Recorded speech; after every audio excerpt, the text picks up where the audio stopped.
Hello and welcome to my channel and to my series where I discuss certain themes, characters, and other topics dealing with Nier Automata.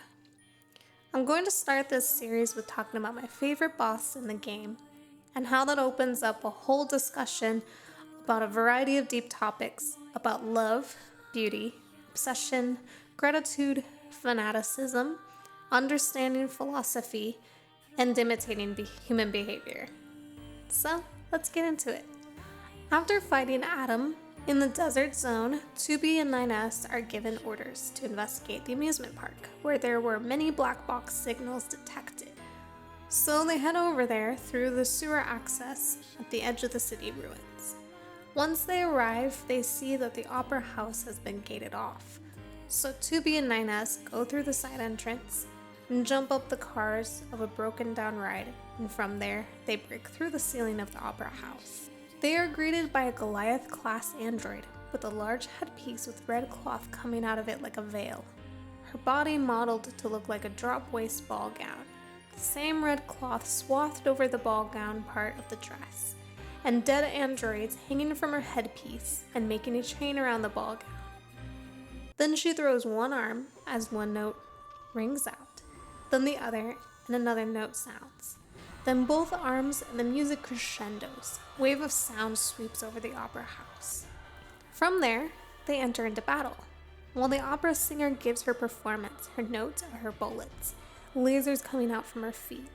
Soon she takes the stage, delivering a piercing note that attempts to hack into 2B. Once 2B successfully stops the hacking, the opera singer asserts, "Beautiful, beautiful. I must be beautiful." She sings more piercing notes that fill the hall with radiating sounds, as androids mounted on crosses come crashing down, scattered all over the hall. As the curtains close and more androids mounted on crosses appear, stacked on all the levels and seats of the hall. 9S tells 2B that the black box signals are still active and that they aren't dead, but are weapons. They have no choice but to destroy the androids, one by one. From there, without being able to see the singer, 2B must dodge the rings of sound to avoid taking damage. Soon the curtains open again and we see her. 9S tells 2B to keep her busy while he hacks into her systems. 2B keeps attacking while the singer says, "More beautiful. I must become more beautiful. More, more, more." Then she collapses on the ground, the metal panels of her dress flattening and flowing around her as she brings her head close to the ground in despair. She stands up and her legs come out from the dress, body thrown back and screaming, and leaping through the air in desperation. 2B orders Pod, who blasts her. She screams in agony and we see a sepia-toned silhouette shot of the opera singer with one hand back, and the other reaching towards a machine wearing a top hat and what appears to be an overcoat with the collar popped up. The image is there for a brief moment before the singer explodes, the debris of her body strewn around in flames. 2B walks around and 9S informs her that the android circuits were fried and that they were only being kept alive by the opera singer. As they exit the opera house, they see a flying type machine waving a white flag at the end of the bridge back to the amusement park. 2B mistakes the machine as a hostile and begins to attack, but the machine declares that he is not hostile. He states that they saved them by defeating the broken machine and then invites them to his village. They follow the machine to a side entrance, up a ladder, along the walkway overlooking the park, and along a bridge leading to the machine village. There they are greeted by a variety of machines of different shapes, sizes, and types, all waving white flags. There they meet their leader, Pascal, who makes it clear that they aren't enemies and they only want to live peaceful lives. From here, side quest options are available to help the various machines residing in the village. One of them begins on one of the branching paths from the village where they see the machine with a hat. He begins the conversation by saying, "Existence precedes essence." Continues talking at 2B and 9S about philosophy, and then assumes that they are there to listen to him lecture about existence. He begins to go over the topics of existentialism, which is the philosophy that a person is free to decide the course of their own life and actions. but he is unable to explain it in simple terms, as if he memorized the jargon. Nines interrupts him by saying, "This is pointless." The ball-like machine next to him explains that there is no point talking to Jean-Paul, Sartre in the Japanese version, pardon my French pronunciation, because all he does is rant about philosophy in a way that doesn't make sense to them. He then says that if they want to understand more, they will have to find his followers since they use simpler vocabulary. When Nines expresses his surprise that Jean-Paul has followers, the machine clarifies that they are more like fans, that for some unknown reason are drawn to him and what he says. He directs them to the first one, who is already in the village, describing her as the one with thick paint on her face. They accept the quest, Jean-Paul's Melancholy. The machine with thick paint on her face is found near the access point. Nines asks her if she knows Jean-Paul, and she enthusiastically declares, "I certainly do. Master Jean-Paul is a genius. You can rely on him for absolutely anything." Nines is incredulous and doesn't believe it is the same Jean-Paul he's met. She admits that she was just thinking about him and how much wisdom he teaches her. So she wrote him a letter asking for guidance and asks Tubi and Nines to deliver it to him. She doesn't want the machines in the desert and the amusement park to get to him first, indicating the competition between fans to win him over. Over in the amusement park is the machine with a dream, who has a doll-like face with eyelashes painted on, gold coils fashioned to be pigtails, a big red bow, and a body painted to look like clothes. Nines once again asks her about Jean-Paul, and she replies, "Master Jean-Paul is quite the mysterious gentleman. One might even go as far as to call him suspicious, and yet he is so alluring all the same." Once again, Tubi and Nines are asked to deliver a gift before that terrible girl in the desert finds a way to interfere with their love. The gift is the beautiful glass. The machine in love is found in the desert in the housing complex. She has an eye patch, a pink mask on her forehead, a pink cape is swathed across her collar, and pink and blue flowers are painted on her body. She already knows that they came from the village and talked to Jean-Paul because she can smell him on them. Nina states what we're all thinking. Okay, that's weird. Her declaration about him is Jean-Paul, notice there's no master at the beginning, is wonderful. He pursues new knowledge with a passion that is almost indescribable. I admire him as I do no other. Tubi says, "You have issues." And the machine defensively retorts, "And you clearly lack a discerning eye. I bet men take advantage of you all the time." Which in of itself is an ironic statement. She then asks them to take a gift to Jean-Paul, which she is sure that he will be interested in, a machine fossil. Nines asks Tubi if she thinks Jean-Paul is being a little too glorified, which she considers as something of an understatement. They head back to the village to deliver the gifts to Jean-Paul. He continues to spout out philosophical nonsense at them when they engage in conversation with him. Nines interrupts him to deliver the gifts. When he hands over the letter and relays what the machine with makeup said about him, he is dismissive of it, and instead asks them if they believe that existence precedes essence. Nines asks if he will respond to the letter, and in many words, Jean-Paul says that he doesn't feel a need to.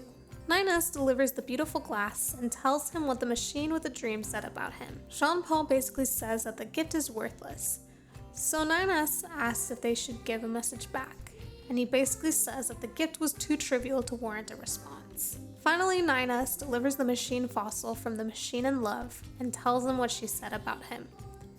Jean-Paul says the gift is useless and they won't respond over junk. Nines decides that they will tell the followers what he thinks of them and that they deserve a reply. They tell the machine with makeup that Jean-Paul wasn't going to respond, and she says, "I knew it! Isn't he the greatest? I can't get enough of him." At the amusement park, the machine with a dream eagerly awaits his response.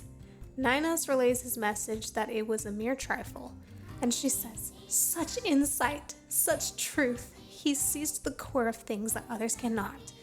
I shall follow you for the rest of my days, Master Jean-Paul." Upon telling the machine in love that Jean-Paul called her gift a useless piece of junk, she says, "Such cruelty. I barely have the words for it. When I think of his wanton sadism, it makes me, ooh. Exasperated, 9S expresses that Jean-Paul only cares about himself, but yet his fans still think he's great. He wonders what Jean-Paul will get out of their admiration. 2B says that they should ask him. Upon returning to the village, they see that Jean-Paul is no longer there. When they ask the ball-like machine about him, he says that he set out on a journey to find himself. He did, however, leave a letter for them. At the completion of the quest, 9S wonders if the humans of the opposite sex acted like this. Jean-Paul's letter reads, "I've left to seek the truth of the world. Throw that trash away."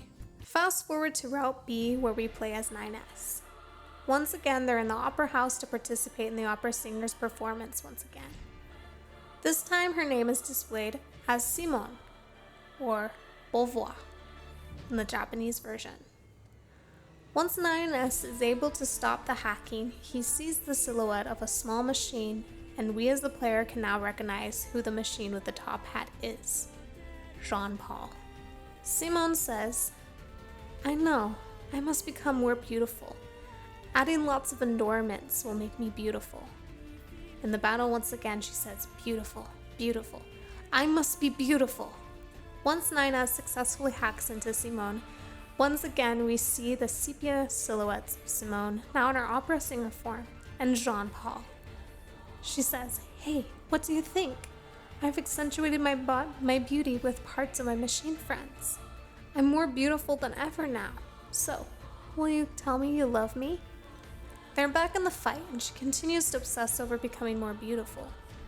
After Pod destroys her body, the screen goes black and there's only text. "Look at me. Oh, please look at me. I want your eyes to look upon me alone.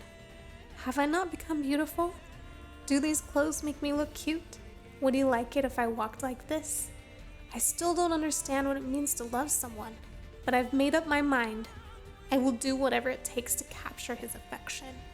Long ago, an old machine life form taught me something. Beauty is what wins love." But what is beauty? After researching the old world, I finally learned the truth. Beauty is pretty skin.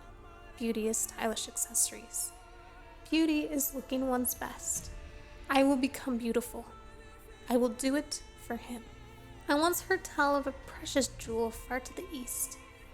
It was said to be located on a terribly dangerous mountain, but I did not care. I slipped on cliffs. I fell onto rocks, but eventually I claimed the jewel. Blue stone, brilliant blue, so beautiful. I lost many parts obtaining this jewel. I lost myself. My wounds are badges. There's a rumor floating around the other machine life forms lately.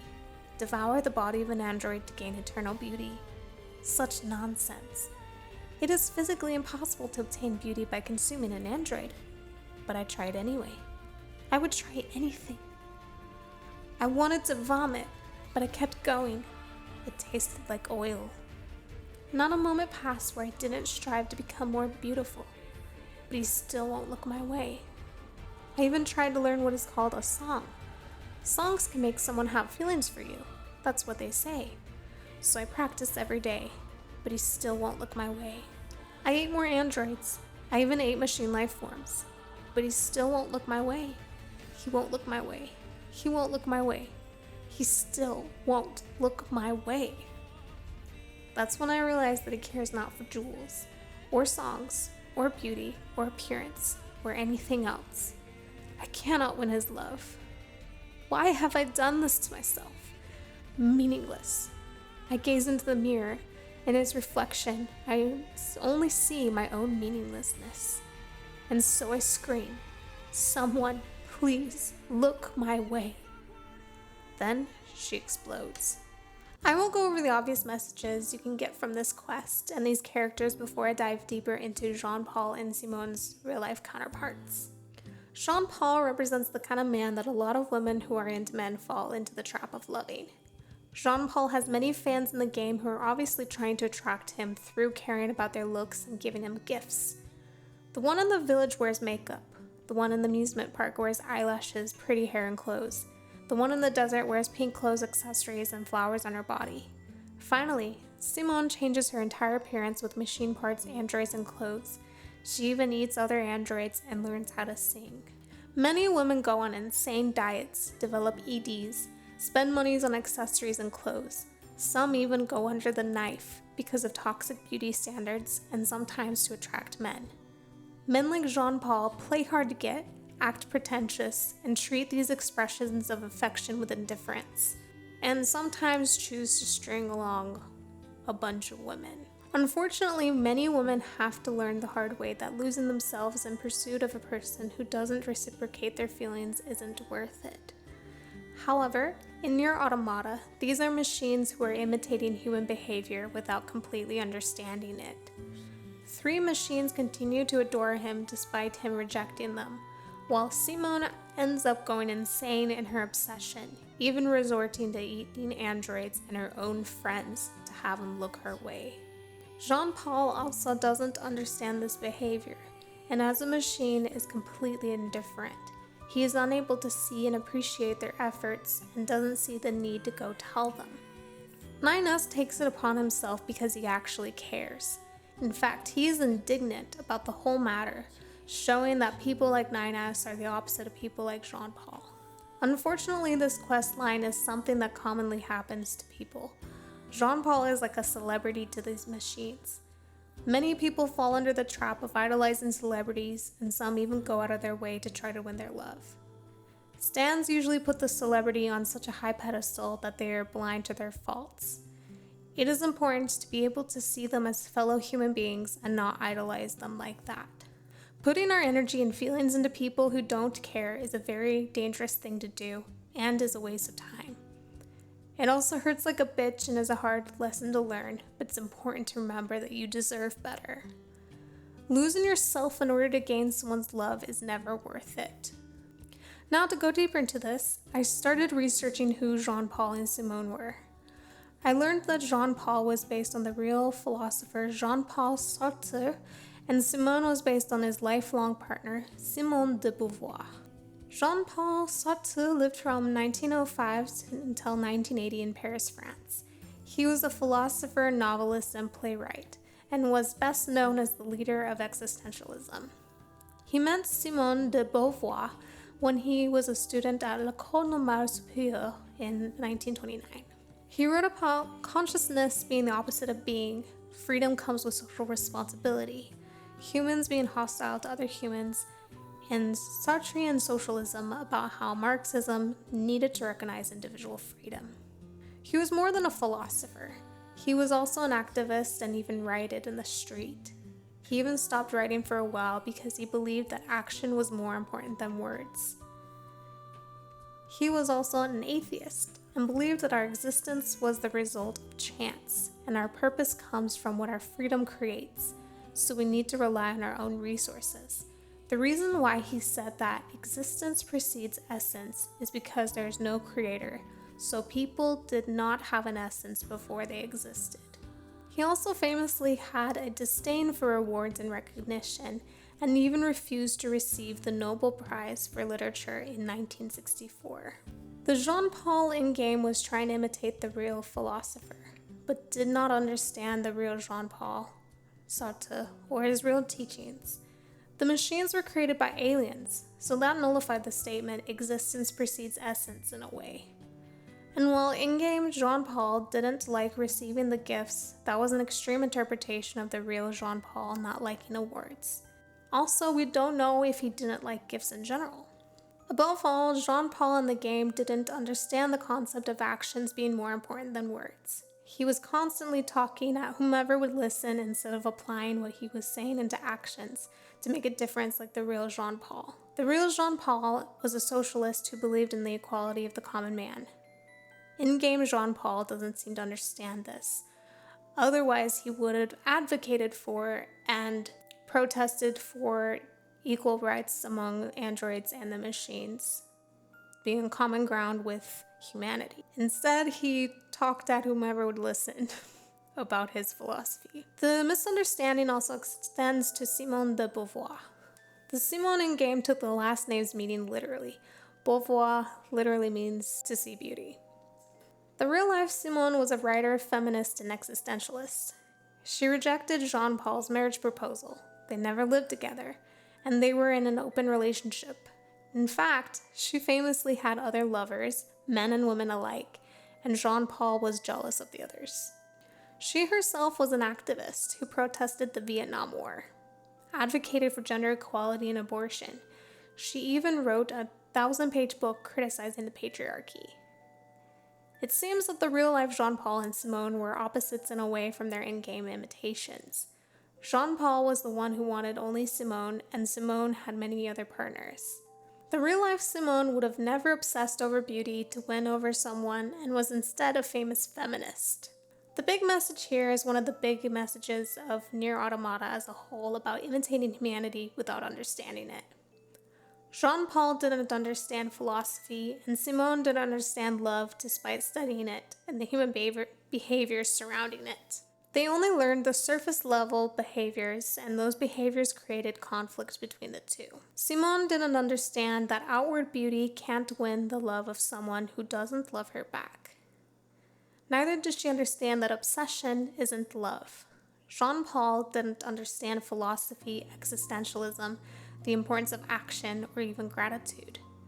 The three other machines didn't understand self-esteem and that gifts can't win over someone who doesn't love them back.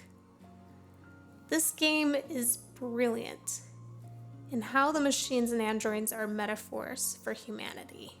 They show exaggerated examples of how nonsensical and nuanced humanity can be. Ultimately, this is to teach many lessons to those who play the game about themselves. This quest in particular spoke to me as a woman who has gone through many of these struggles in the pursuit of love and had to learn the hard way over the years to love myself. And the way that this game was written to do this was brilliant, especially in this quest line. To see Simone as at first without knowing the story and just fighting her, and then afterwards meeting Jean-Paul and his followers and seeing how each of the followers fell for him and obsessed over him and how he didn't care.